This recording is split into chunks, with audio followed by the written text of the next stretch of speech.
Y Bharat matters पुस्तक में विदेश मंत्री डॉक्टर एस जयशंकर ने भारत के उत्थान को रामायण के संदर्भ में समझाया है। उन्होंने इस प्रक्रिया को असाधारण भी बताया है, क्योंकि यह एक सभ्यतावादी राष्ट्र के पुनर्जीवन की प्रतिनिधिता करता है।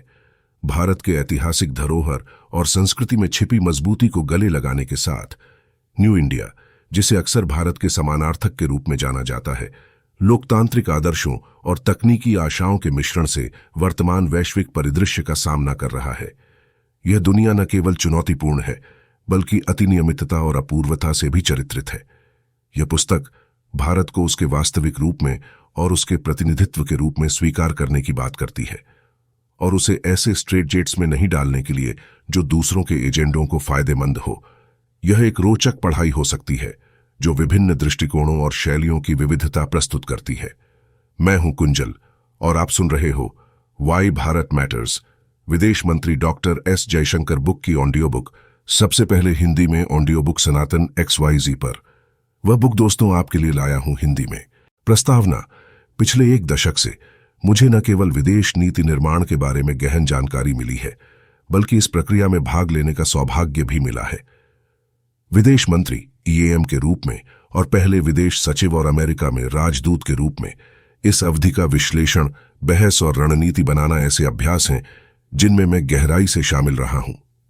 अपने संस्मरणों को लिखने का मेरा इरादा नहीं है, जिम्मेदारियों के निर्वहन के दौरान तो बिल्कुल भी नहीं, लेकिन चूंकि यह एक गहन परिवर्तनकारी युग रहा है, इसलिए यह भी जरूरी है कि जनता को परिवर्तनों की वस्तुनिष्ठ व्याख्या प्रदान की जाए।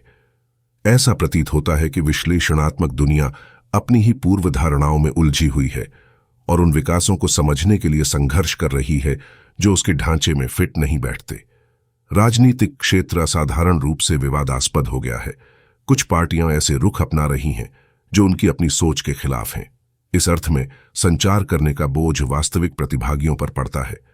अपने विचारों को प्रस्तुत करने के पहले के अनुभव के कारण इस चुनौती को स्वीकार करने की स्वाभाविक प्रवृत्ति थी। इस पुस्तक के पीछे यही विचार प्रक्रिया है। 5वें दशक में एक राजनयिक के रूप में मेरी अपनी पृष्ठभूमि मुझे वैश्विक परिदृश्य, इसकी चुनौतियों और जटिलताओं के साथ साथ भारत के लिए निहितार्थ और कार्रवाई के सुझाए गए पाठ्यक्रम की नैदानिक तस्वीर पेश करने के पक्ष में रखती है। इन सभी वर्षों में मैंने आजीविका के लिए यही किया है। ऐसा नहीं है कि हम व्यक्तित्वों और रिश्तों से बचते हैं या उनके महत्व को कम आंकते हैं। इसके विपरीत कूटनीति का इतना हिस्सा रसायन विज्ञान और विश्वसनीयता के बारे में है कि मानवीय कारक हमेशा एक सटीक निर्णय के केंद्र में होता है, लेकिन आमतौर पर ऐसा होता है कि बड़ी संख्या में वस्तुनिष्ठ और व्यक्तिपरक तत्व एक एकीकृत चित्र में आंसुत हो जाते हैं जो अपेक्षाकृत निष्पक्ष चरित्र प्राप्त कर लेता है। इस विशेष प्रयास में मैंने एक ऐसी दुनिया पर विचार किया जो आर्थिक व्यवधानों, कोविड महामारी से जूझ रही है, यूक्रेन संघर्ष, एक विस्फोटित पश्चिम एशिया, मध्य पूर्व और बढ़ती महान शक्ति प्रतिस्पर्धा, और ऐसी अस्थिर परिस्थितियों में वैश्विक पदानुक्रम पर चढ़ने में भारत की संभावनाओं का आकलन करने की कोशिश की गई। उस अभ्यास से मुझे पता चला कि हमने पिछले वर्षों में कितनी प्रगति की है और 2014 से पहले के युग की तुलना में अब हमें कितना अलग देखा जाता है। भारत आज रक्षात्मक गुट निरपेक्ष मुद्रा से बाहर निकल गया है, कई देशों को उलझा रहा है। समान विश्वास के साथ मुद्दे, क्षेत्रीय या वैश्विक समाधानों में भी इसका बड़ा योगदान है। यह विश्व मित्र के रूप में इसके उद्भव का प्रतीक है, जो विश्व का एक भागीदार है जो हर गुजरते साल के साथ बड़ा बदलाव ला रहा है। नई दिल्ली G20 शिखर सम्मेलन ने न केवल वैश्विक एजेंडे को आकार देने की हमारी क्षमता की पुष्टि की, बल्कि यह भी रेखांकित किया कि अन्य देश भी हमारे साथ अपने संबंधों को महत्व देते हैं। पूरी तरह से अलग परीक्षा के साथ समस्या यह है कि यह इस परिवर्तन का पूरा स्वाद व्यक्त करने में असमर्थ है। इसके अलावा यह सुझाव दे सकता है कि इसके बारे में एक अनिवार्यता थी जिससे विचारों की शक्ति और नेतृत्व के महत्व की उपेक्षा की गई। हम जिस यात्रा से गुजरे हैं और जो संभावनाएं हमारा इंतजार कर रही हैं, उनकी वास्तव में सटीक समझ के लिए एक वैयक्तिकृत तस्वीर की भी आवश्यकता है। इसमें से कुछ में राजनयिक प्रक्रिया के विस्तृत पहलू शामिल हैं, लेकिन बहुत कुछ प्रधानमंत्री PM नरेंद्र मोदी के व्यक्तिगत विचारों और विचारों से निकलता है।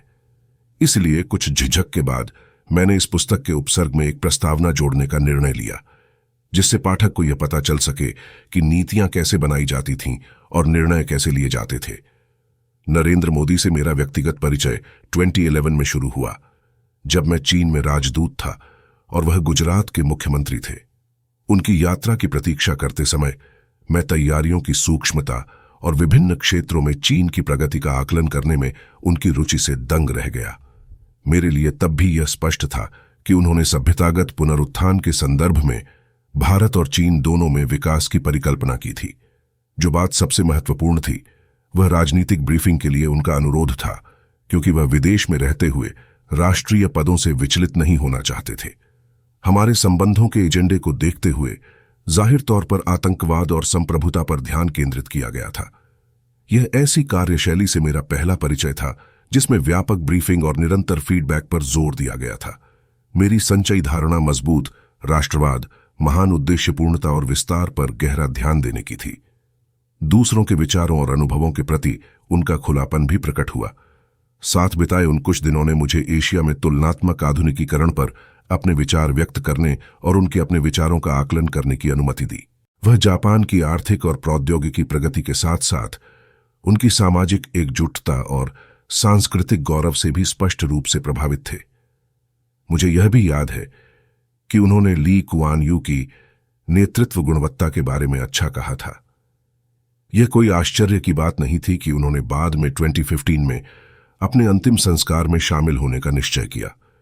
कभी कभी मैंने इस पहली मुलाकात पर विचार किया है, क्योंकि वहां आतंकवाद पर उनके मजबूत विचारों, राष्ट्रीय चिंताओं को रखने के उनके स्पष्ट तरीके और उनके बारे में संकेत थे। सामाजिक आर्थिक उन्नति पर ध्यान दें, इसने मुझे उस सोच की झलक भी दी जो 2014 के बाद सांस्कृतिक पुनर्संतुलन की दिशा में प्रयास को आगे बढ़ाएगी। दूसरा संपर्क अप्रत्यक्ष था। 2014 के आम चुनाव के आसपास मतगणना से पहले ही यह अटकलें लगाई जा रही थीं कि सत्ता परिवर्तन हो सकता है। वॉशिंगटन डीसी में राजदूत के रूप में सभी आकस्मिकताओं के लिए योजना बनाना मेरा कर्तव्य था। तदनुसार राष्ट्रपति बराक ओबामा और मनोनीत भारतीय प्रधानमंत्री के बीच शीघ्र फोन पर बातचीत के लिए विवेकपूर्ण तैयारी की गई थी। इस विशेष मामले में चिंता करने के लिए केवल लॉजिस्टिक और प्रोटोकॉल मुद्दों के अलावा और भी बहुत कुछ था। अतीत की उलझनों को दूर करना स्पष्ट रूप से एक महत्वपूर्ण चिंता का विषय था।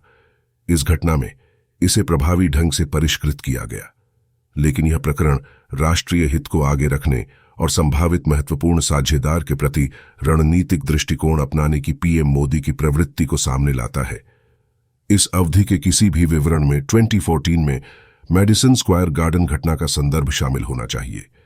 यह अपने आप में घटना के कारण नहीं है, बल्कि इसलिए है क्योंकि इसने प्रवासी कनेक्शन और सार्वजनिक प्रक्षेपण में एक प्रवृत्ति शुरू की जो आज भी जारी है।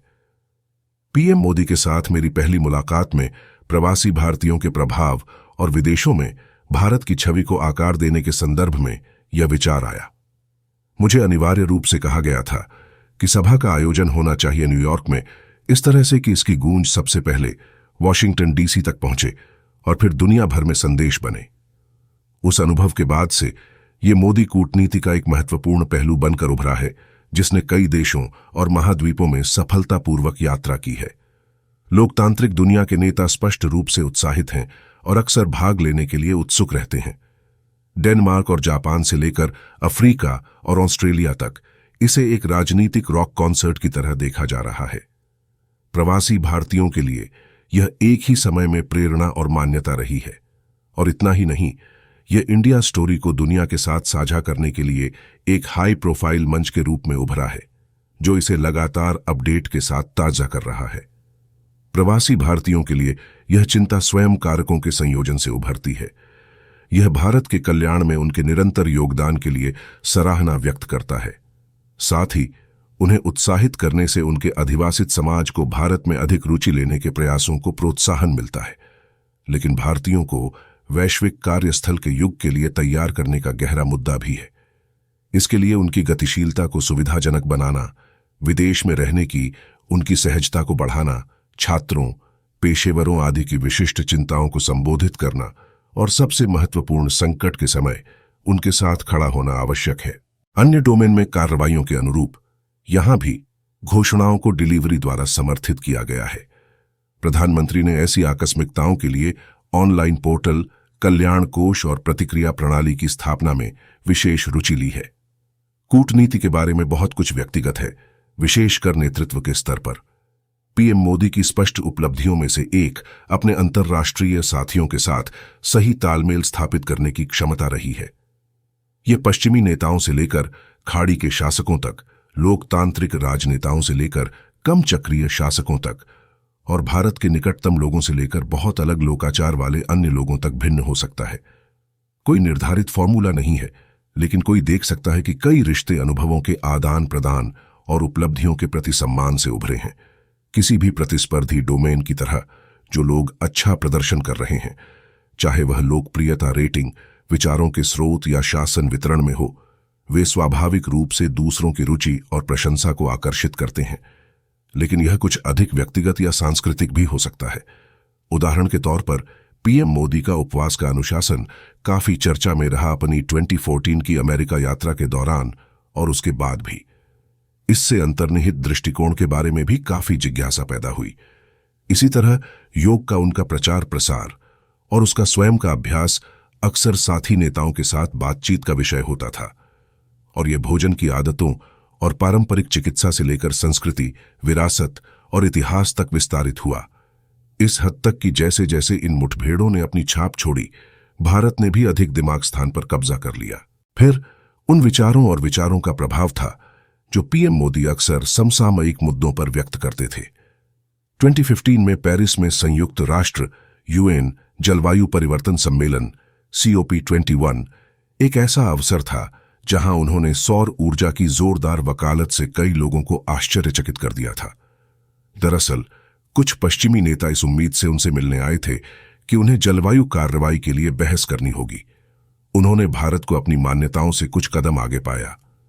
यह दिलचस्प है कि इस क्षेत्र में पिछले दशक के कई बड़े विचार व्यक्तिगत रूप से पीएम मोदी की ओर से आए हैं, जिसमें 2021 में ग्लासगो COP26 भी शामिल है। प्रासंगिकता का एक और पहलू यह है कि प्रौद्योगिकी पर मोदी के फोकस ने दुनिया भर में संबंध बनाने में कितना योगदान दिया है। प्रारंभ में इसकी शुरुआत वैश्विक रुचि के साथ हुई कि उनके 2014 के अभियान को इसके अनुप्रयोग द्वारा कैसे आकार दिया गया, लेकिन जल्द ही इसका विस्तार शासन प्रथाओं और नीति चालकों तक हो गया। जिस तरह से डिजिटल डिलीवरी ने सामाजिक कल्याण या कोविड प्रबंधन के लिए काम किया, उसे निश्चित रूप से अंतर्राष्ट्रीय स्तर पर नोट किया गया। मुझे अक्सर याद दिलाया जाता था कि रिसाव कोई विशिष्ट भारतीय समस्या नहीं है। जैसे जैसे हमने अर्धचालक और नवीकरणीय ऊर्जा से लेकर ड्रोन और विमान प्रौद्योगिकी तक विभिन्न वैज्ञानिक क्षेत्रों में कदम बढ़ाए, एक तकनीक अनुकूल प्रधानमंत्री ने एक विश्वसनीय सहयोगी के रूप में भारत की धारणा में योगदान दिया। कुछ ऐसे मुद्दे हैं जिन्हें मूल मान्यताओं की श्रेणी में रखा जा सकता है। आतंकवाद के खिलाफ खड़ा होना निश्चित रूप से उनमें उच्च स्थान पर होगा। 2011 में बीजिंग में मेरे प्रारंभिक प्रदर्शन के बाद जब भी अवसर मिला, यह स्पष्ट रूप से स्पष्ट कर दिया गया कि हम किसी भी परिस्थिति में सीमा पार आतंकवाद को सामान्य नहीं होने देंगे। जब 2016 में उरी हुआ तो हमारे बीच आंतरिक रूप से थोड़ा संदेह था कि हम इसका जवाब देंगे उपयुक्त ढंग। मैं 2019 में बालाकोट के दौरान सरकार में नहीं था, लेकिन केवल इतना कह सकता हूं कि यह चरित्र के अनुरूप था। परिणाम स्वरूप हमने संयुक्त राष्ट्र में आतंकवादियों को मंजूरी देने के लिए जोरदार दबाव डाला है, और जब दूसरों ने किसी राजनीतिक उद्देश्य के लिए इसे रोकने की कोशिश की है तो उन्हें सार्वजनिक रूप से बुलाने में कोई हिचकिचाहट नहीं हुई है। अक्टूबर 2022 में संयुक्त राष्ट्र सुरक्षा परिषद UNSC के सदस्य के रूप में हमने मुंबई में 26/11 आतंकवादी हमले के स्थानों में से एक पर काउंटर टेररिज्म कमेटी CTC की एक बैठक आयोजित की। भारत आतंकवाद के लिए धन नहीं जैसी पहल का भी प्रबल समर्थक रहा है। विदेश नीति के नजरिए से निश्चित रूप से स्पष्ट उद्देश्यों और दृढ़ निर्देशों के साथ कार्य करना हमेशा फायदेमंद होता है। जब अनुच्छेद 370 के मुद्दे पर दुनिया को उलझाने की बात आई तो भी यही स्थिति थी। एक राष्ट्रवादी दृष्टिकोण स्वाभाविक रूप से एक राष्ट्रवादी कूटनीति का निर्माण करेगा, और यह एक ऐसी चीज है जिसकी दुनिया को आदत डालने की आवश्यकता होगी। घर पर आर्थिक प्राथमिकताएं हमेशा विदेश में नीतियों की एक शक्तिशाली चालक रहेंगी। संसाधनों के प्रवाह को सक्षम करना और सर्वोत्तम प्रथाओं को अवशोषित करना हाल के वर्षों में और भी अधिक प्राथमिकता प्राप्त कर चुका है। कई मायनों में पीएम मोदी ने उद्यमियों को शामिल करके, प्रौद्योगिकी केंद्रों का दौरा करके और नवाचार और कौशल को बढ़ावा देने के लिए आगे बढ़कर नेतृत्व किया है। इन सब में रोजगार सृजन और प्रतिभा प्रोत्साहन उनका फोकस रहता है।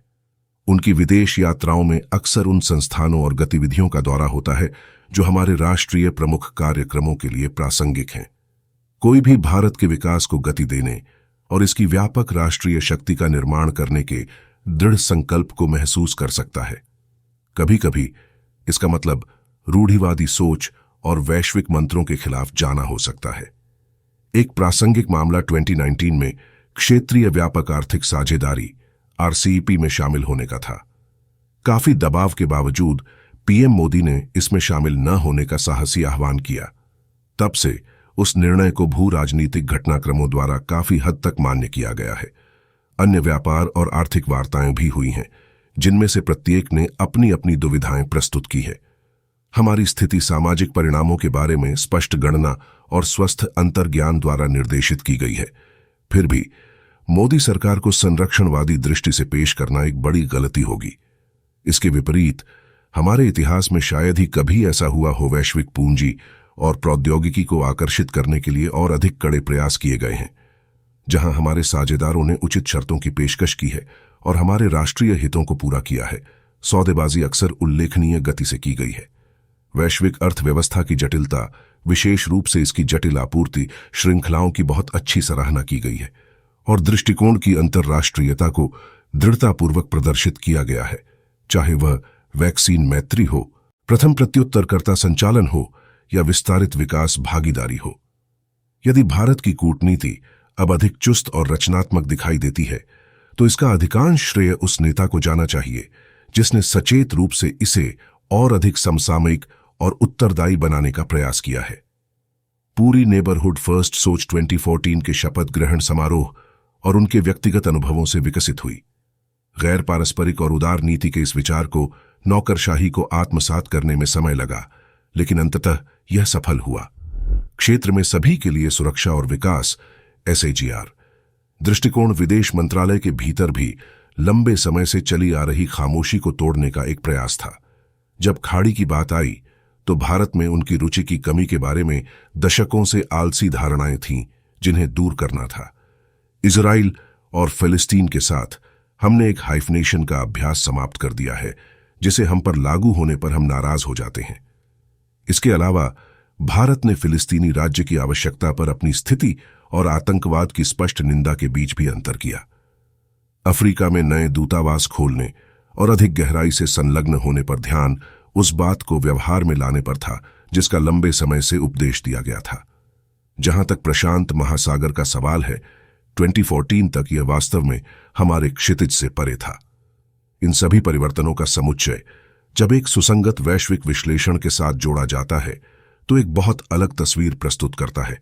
जबकि नीति को लागू करना एक दैनिक कार्य है, समय समय पर ऐसे निर्णय लिए जाते हैं जो किसी राष्ट्र के उत्थान में महत्वपूर्ण बिंदुओं का प्रतिनिधित्व करते हैं। भारत को स्वाभाविक रूप से इस संबंध में अपने स्वयं के परीक्षणों और चुनौतियों का सामना करना पड़ा है और कठिन परिस्थितियों में लिए गए फैसले ही मतभेद की पहचान बन गए हैं। चीन के साथ सीमा क्षेत्रों में बड़े पैमाने पर बलों को जुटाने और तैनात करने के लिए कोविड लॉकडाउन के बीच भी एक महत्वपूर्ण निर्णय था। हजारों की संख्या में सैनिक साथ में एक निर्णायक कदम में सहायक उपकरणों को तेजी से हवाई मार्ग से ले जाया गया। यह चीनी सैन्य आंदोलनों के जवाब में था, जिसने हमारे दीर्घकालिक समझौतों का उल्लंघन किया था। इतना ही नहीं, उसके बाद हमारे संबंधों में असामान्यता को निरंतर तरीके से व्यक्त करने के लिए एक राजनयिक मुद्रा बनाना कोई छोटी बात नहीं थी। फिर प्रोटोकॉल शर्तों और एजेंडे दोनों में क्वाड की स्थापना और इसकी स्थिर वृद्धि हुई। इसे भी रोकने के भारी दबाव के बावजूद आगे बढ़ाया गया। मैं पहले ही आरसीईपी में शामिल न होने के लिए बैंकॉक में किए गए आह्वान का संदर्भ दे चुका हूं। जब रूस से तेल खरीद की बात आई तो भारत पर उन लोगों द्वारा सार्वजनिक रूप से दबाव डाला जा रहा था जिन्होंने अपने लिए परिणाम नरम कर लिए थे।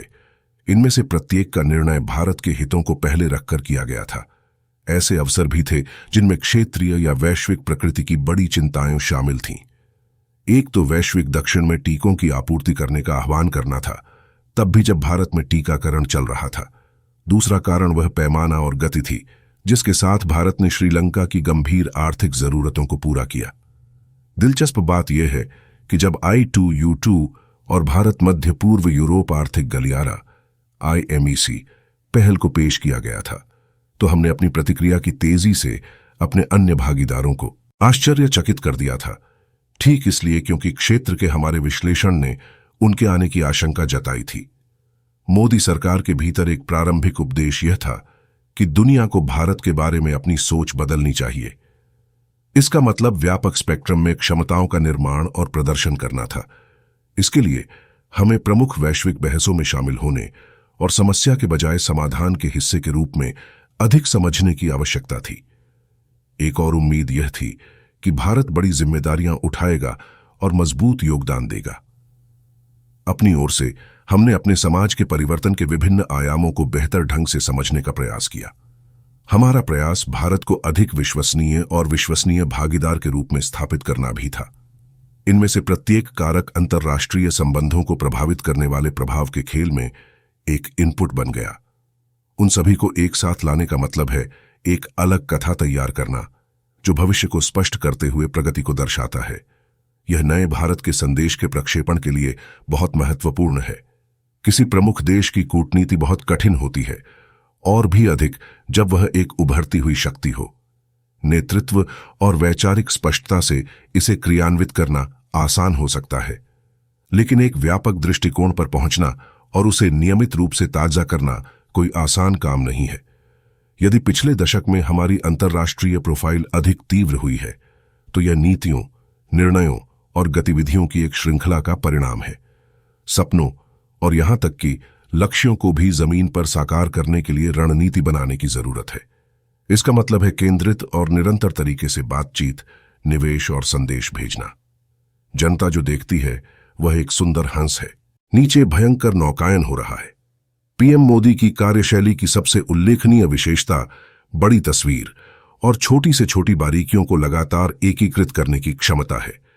वह चिप युद्धों या ऊर्जा भविष्य के बारे में ब्रीफिंग में उतना ही डूबा हो सकता है जितना कि निकासी कार्यों को संभालने में या सर्वोत्तम अभ्यास के मूल्य में। हर यात्रा, हर भाषण और हर सगाई का एक अर्थ होता है। वे एक बड़े मौजेक के एक भाग के रूप में समाप्त हो जाते हैं। जिन बातों पर बहस होती है और निर्णय लिया जाता है, उनमें से कुछ घटनाओं की मांग के अनुरूप होती है, लेकिन अधिक सतत सूत्र दृढ़तापूर्वक एक रणनीतिक पाठ्यक्रम तैयार करने और उसे हमारे समय की अप्रत्याशितता के अनुसार समायोजित करने का है। यह जानकर शायद कई लोगों को आश्चर्य होगा कि पिछले दशक में उस बड़े अभ्यास में कितना समय और प्रयास लगा है। खुलासा स्वाभाविक और अक्सर सहज लग सकता है, लेकिन वास्तविकता वास्तव में निरंतर योजना और कार्यान्वयन में से एक है। मोदी की विदेश नीति का क्या और कैसा सबके सामने है। क्यों एक अधिक जटिल प्रस्ताव है जिसे शायद जनता सहजता से समझ लेती है। इसका अधिकांश हिस्सा एक बेहतर दुनिया में योगदान करने की भारत की क्षमता में दृढ़ता से निहित विश्वास से आता है। यह दुनिया के एक शुभचिंतक की आत्मधारणा में निहित है, जिसके लिए अंतर्राष्ट्रीय समुदाय एक परिवार है, जो स्पष्ट रूप से अतीत की तुलना में अधिक आत्मविश्वासपूर्ण मुद्रा है। लेकिन यह अपने आप में राष्ट्रीय कायाकल्प और एक सभ्यता के पुनरुत्थान के प्रति गहरी प्रतिबद्धता का एक पहलू मात्र है। घर पर वे स्पष्ट रूप से क्षमताओं के निर्माण, सुधार करने और शासन की गुणवत्ता बढ़ाने का रूप लेते हैं। विदेश में इसे वैश्विक एजेंडे को प्रभावित करने की अधिक क्षमता के रूप में व्यक्त किया जाता है। यह दृष्टिकोण है भारत की परंपराओं और प्रामाणिकता के साथ प्रगतिशील सोच और प्रौद्योगिकी को सहजता से अपनाने में सक्षम, और इसे विदेशों में अंतर्राष्ट्रीयता का समर्थन करने, जबकि घर पर राष्ट्रवाद को मुखर करने में कोई विरोधाभास नजर नहीं आता। यह वह भारत है जो बड़े मंच पर खेलने के लिए कृतसंकल्प है, यहां तक कि अपने हितों को आगे बढ़ाने के लिए जहां आवश्यक हो वहां मंच भी बदल देता है। घर पर इसकी प्रेरक शक्ति अपनी सीमाओं से परे समझ को बढ़ावा देने की इच्छा के समान है। यह पुस्तक 11 निबंधों का संग्रह है। ये सभी एक दूसरे से जुड़े हुए हैं और कुछ अतिव्यापी भी हैं। इनमें वैश्विक परिदृश्य के विश्लेषण से लेकर भारत के अवसरों की पहचान तक शामिल है। इसमें बड़ी तस्वीर तो है ही, साथ ही वास्तविक व्यावहारिकताएं भी हैं जो दुनिया को बनाती हैं। प्रमुख रिश्तों को विस्तार से संबोधित किया गया है, लेकिन संपूर्ण वैश्विक रूपरेखा भी प्रस्तुत की गई है। कुछ प्रयास हमें अतीत में ले जाते हैं तो कुछ भविष्य में। सभी मिलकर वे एक दशक के बदलाव की व्याख्या करना चाहते हैं।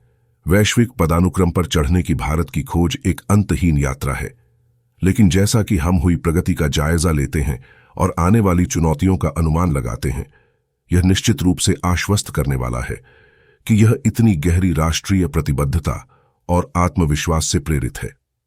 चाहे अपनी विरासत और संस्कृति से शक्ति प्राप्त करना हो या लोकतंत्र और प्रौद्योगिकी की आशावाद के साथ चुनौतियों का सामना करना हो, यह निश्चित रूप से एक नया भारत है। वास्तव में एक ऐसा भारत जो अपने हितों को परिभाषित करने, अपनी स्थिति को स्पष्ट करने, अपने स्वयं के समाधान खोजने और आगे बढ़ने में सक्षम है। खुद का मॉडल। संक्षेप में, यह एक ऐसा भारत है जो अधिक भारत है। अध्याय समाप्त।